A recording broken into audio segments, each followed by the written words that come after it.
House Martell of Sunspear is one of the great houses of Westeros, and the ruling house of Dorne. They descend from Nymeria, who funnily enough was not a direwolf. Dorne's people do all have furry skin, and they don't bark.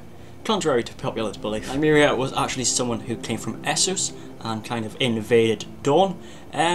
She came from Rhone in Essos, and it's kind of like a river. They were river folk who came and kind of saw Dorne, thought that would be a good place to take over. She was a female, and even at that time, it was quite long ago, compared to the kind of Game of Thrones timeline and when Game of Thrones is set. But even then, it was kind of weird for a woman to be in charge. But she married the current leader of Dorne, current king, and he was Moros Martell. And this is where the Martells currently come into action and really become a big part of Westeros. Their words are unbound, unbent, and unbroken, and it's something that a lot of people kind of respect. And it can also, it's an easy one to kind of follow. It means they're not going to kind of obey any rules. Basically, they're not going to take any shit.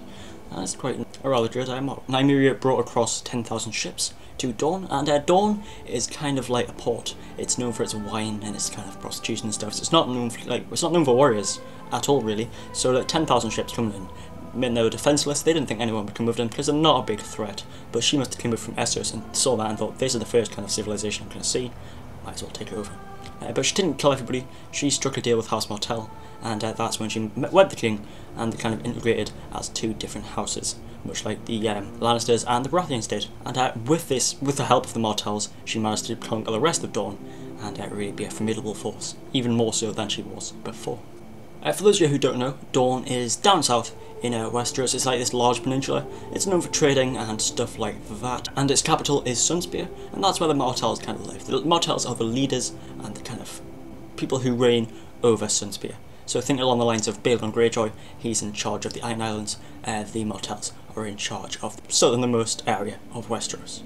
Now, when Nymeria took over Dorne, she had a really big cultural influence on the people on the inhabitants. This can be seen in many different ways. For example, the people who are in charge of kind of Dorne, when the Game of Thrones book and TV are set, call themselves prince and princesses, so that's kind of a Rhonish thing to do. Another thing is that the Martells had a spear as their emblem, their kind of sigil, and the Rhonish people, Nymeria's kind of people, used a sun as their emblem. So when the two wed, they combined that, and it's now a sun and a spear, Sunspear. And their lands were passed down to their eldest child, whether that would be a male or a female, which was another interesting thing that the Rhonar people brought along with them. Although House Martell rules over Dorne, House Yarnvord also have like sort of second in command kind of deal, and they are also very kind of a formidable force in terms of things. So again, do another comparison, they would be like the Lannisters to the Baratheons in the kind of early Robert's Rebellion type of thing. Now, how House Martell began is still unknown. Nobody knows how the first person of House Martell was. Nobody knows how they came about, why they came about. This is probably due to Nymeria coming over. She probably altered a lot of their history to make it seem like, well, she was always a part of it maybe. Not too sure, it's not really known. It's one of the kind of mysteries of Westeros. One thing that is known is that they were one of the ruling families of Dorne. Even while people in Westeros were fighting over the Iron Throne, they were fighting over the Dornish throne. So they are separated off and have very small houses that seem to fight a bit more than the Westerosi people do. And even when people were combining to make bigger houses in Westeros, they stayed with little families and fought over their own lands. Now when the Martells and the Rhonian people kind of wed, a lot of the Andal traditions that the Martells followed were totally abolished. They forgot about a lot of their history and were kind of more based upon Rhona's history, because Nymeria did take over, and what she said pretty much went down or else you die.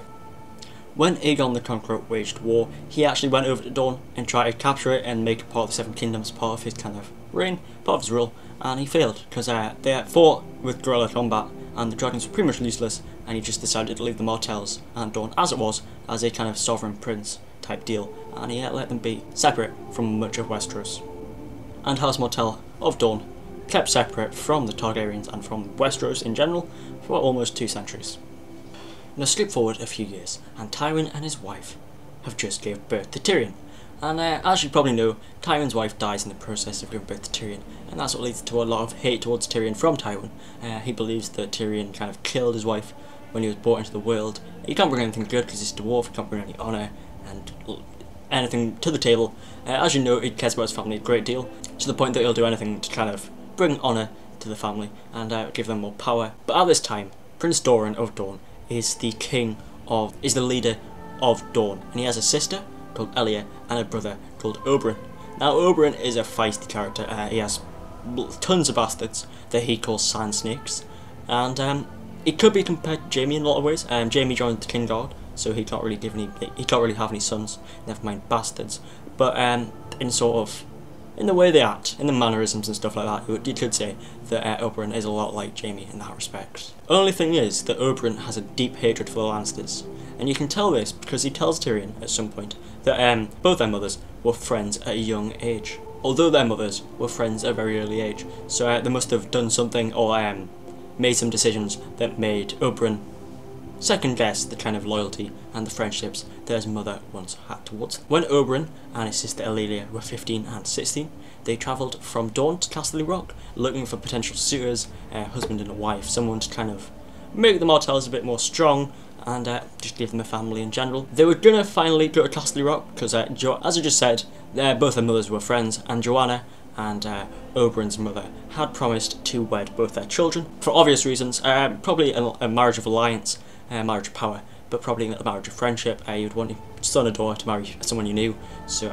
you knew they'd be in good hands and stuff like that. But when they arrived, Joanna had just gave birth to Tyrion. She just died, so Tywin didn't want to do anything with them.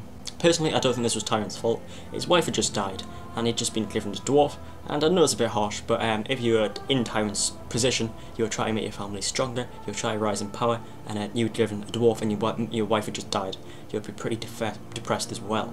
And when the Martells got to the place and were said to marry the daughter, or any child that they had, Tywin just slighted them, and he offered the child to Emilia, and that was an even bigger slight. That was even more shame to her, just to have a dwarf child in Westeros was something to be ashamed of. It's unsure if they find out that Cersei is to marry Rhaegar, or if Tywin finds out something about them that makes him second guess stuff.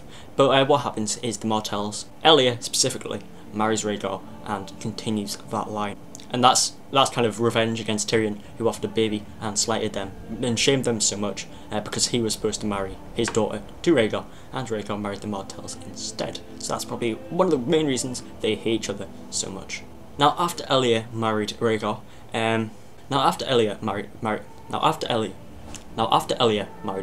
she became very jealous and very paranoid in a lot of different ways. This was to be expected because Rhaegar did many things that would make you second guess relationship. One thing he did was at a tourney he named Lyanna Stark the Queen of Beauty, and to do this was supposed to be to his wife. It's like an honour thing, but it's always going to go to the Queen because that's who the King's married to and he wants to be on good terms with her, obviously because he lives with her and stuff. But yeah, he named Lyanna Stark the Queen of Beauty, and that's when they started having this kind of one-way affair. Well, Rhaegar was chasing after her, but Lyanna didn't want anything to do with him. A year later, he ran off with Lyanna. That's what really started off a lot of the wars, and pretty much started off the War of the Five Kings, because people were trying to get revenge after the actual rebellion had finished. It was still waging in a more kind of subdued state.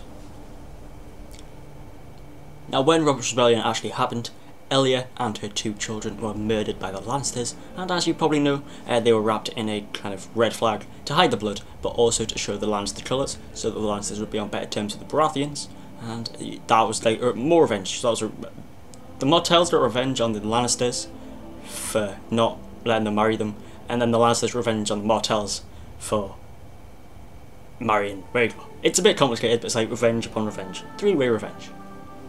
Triple timing. It's weird as hell, but that's what went on. Now Oberyn wanted to continue the war after this to get revenge. He wanted to do it in the name of Viserys, but they swapped fealty to Robert Baratheon, but still harboured a lot of anger because his sister died, was killed by Robert Baratheon, and he assumed it was the Baratheons because I don't think he knew that Lannisters killed them. He just assumed it was Robert because he started a rebellion, and that's where a lot of the hate came from. And that's when they became kind of more isolated than ever before and stayed well clear of all Westerosi people, even though the Westerosi themselves, but stay clear of the rest of the Westeros people, and became almost isolated in many different ways. And because they were so close to the Free Cities, they could just go along the river, they dealt with the Free Cities instead, with Essos. Essos was probably the main place they chose instead of Westeros. Even though Westeros were close, Essos was a better place, because they could go across the river, trade, stuff like that. And because, like I said, when Nymeria came, she was from the river, so it only made sense that they should do that, and it'd be like a full circle, almost.